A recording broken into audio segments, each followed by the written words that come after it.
एक जंगल में मोनी चिड़िया नाम की एक पंछी रहती थी। उसके पति की कुछ ही दिन पहले एक हादसे में मृत्यु हो गई थी। उसकी एक बेटी थी जिसका नाम चुनमुन था। चुनमुन का कुछ ही दिनों में शादी होने वाला था। मोनी चिड़िया इस शादी को लेकर बहुत चिंतित थी क्योंकि उसके पास पैसे नहीं थे। बेटी, तेरी कुछ ही दिनों में शादी होने वाली है। तू अपने घर को संभाल तो लेगी। तू अपने सास ससुर का ध्यान रखना और अपने पति का भी। वो जैसा बोले वैसा ही करना। पर माँ, हमारे पास तो इतने पैसे ही नहीं है कि हम शादी कर पाए। हम यह शादी कैसे करेंगे? छोड़ो ना माँ, जब पैसे होंगे तब बाद में कर लेंगे शादी। अभी जरूरी है शादी करना। क्यों, सही कहा ना माँ? नहीं बेटी, गलत कहा तुमने। बेटियों की सही टाइम से शादी करना बहुत जरूरी है। और लड़का भी बहुत अच्छा है, कमाता भी बहुत अच्छा है। यही अच्छा है कि मैं कहीं से कर्ज उधार लेके तुम्हारी शादी कर दूं। माँ, हमारे पास पैसे नहीं है, पर मेरे पास एक तरकीब है। आप लड़कों वालों के जाके बोलिए कि वह अभी शादी कर ले। दहेज हम उनको बाद में दे देंगे। इससे हमारे पास पैसे जुटाने के समय मिल जाएगा। अरे हाँ बेटी, तुम सही कह रही हो। क्यों ना मैं तुम्हारे ससुराल जाके बात करूं कि वह शादी कर ले और बाद में हम उनको दहेज दे देंगे। यह सही रहेगा। यह कह के वह चुलबुल चिड़िया के ससुराल चली जाती है।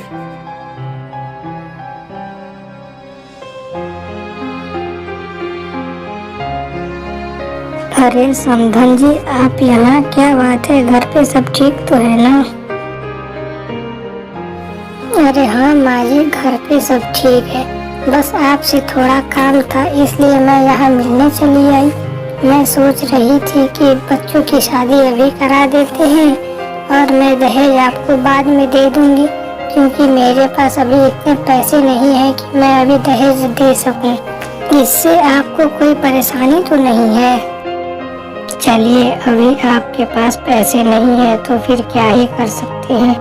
जब आपके पास पैसे हो तब अपनी बेटी को सामान दे दीजिएगा। मैं सोच रही थी कि अभी यहाँ पे आप आ ही गई हैं तो क्यों ना हम दोनों मिलकर शादी की डेट भी फिक्स कर ले। मैं सोच रही थी अगले मंगलवार इसी जंगल में मंदिर के पास शादी हो तो अच्छी रहेगी। क्यों, आपकी क्या राय है इस विषय पर? जी जी जरूर, आप जैसा अच्छा समझे समझन जी। शादी इसी मंगलवार को होगी।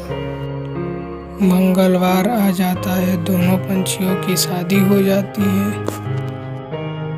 वह विदा होके अपने घर से अपने ससुराल में आ जाती है। अरे ओ बहुरानी, जहाँ यहाँ आना तो।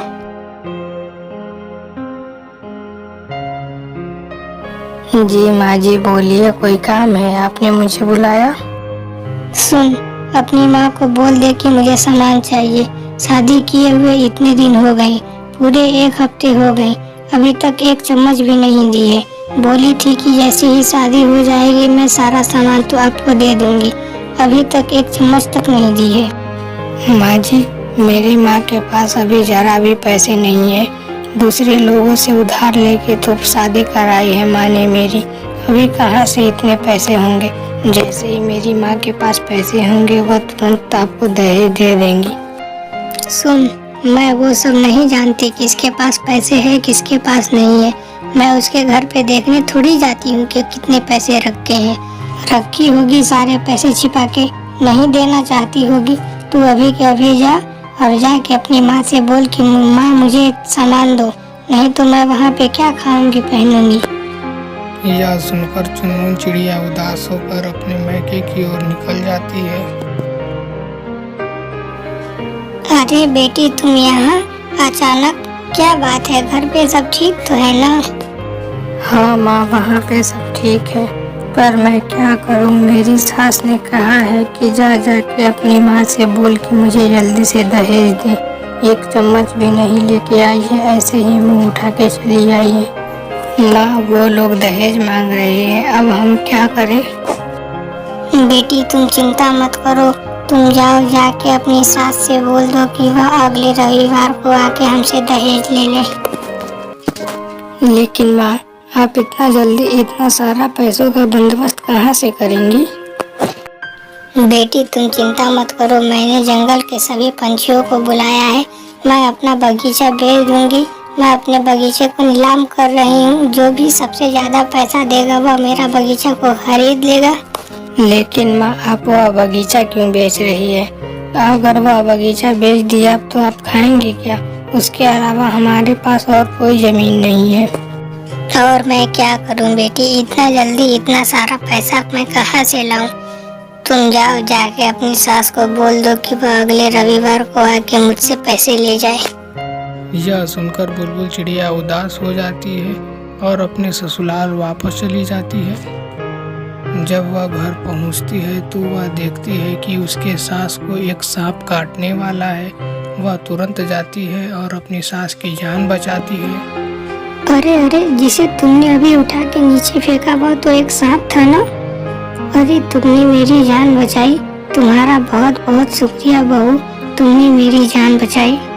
अगर अभी तुमने मेरी जान नहीं बचाई होती तो वह सांप तो मुझे खा ही गया होता। मुझे माफ कर दो बहू, मैं तुमसे माफी मांगना चाहती हूँ। मैंने तुम्हें बहुत परेशानी दी है। जान से बड़ी कोई कीमत नहीं होती। जाओ, तुमने मेरी जान बचाई है। मैं तुम्हें इसके बदले में अपना सारा दहेज माफ करती हूँ। अब मुझे कोई दहेज नहीं चाहिए। जाओ, जाके अपनी यह बात माँ को सुनाओ। क्या सच में माँ जी? अब आपको कोई दहेज नहीं चाहिए? आपका बहुत बहुत शुक्रिया माँ जी। मैं अभी जाकर यह खुशखबरी अपनी माँ को सुनाती हूँ। इतना कह के वह खुशी से अपने घर जाती है। घर पहुंच के सबसे पहले वह अपने बगीचे की हो रही नीलामी को रोकती है और सारी बात अपनी माँ को बताती है। यह सुनकर उसकी माँ बहुत खुश हो जाती है और दोनों खुशी से रहने लगते हैं।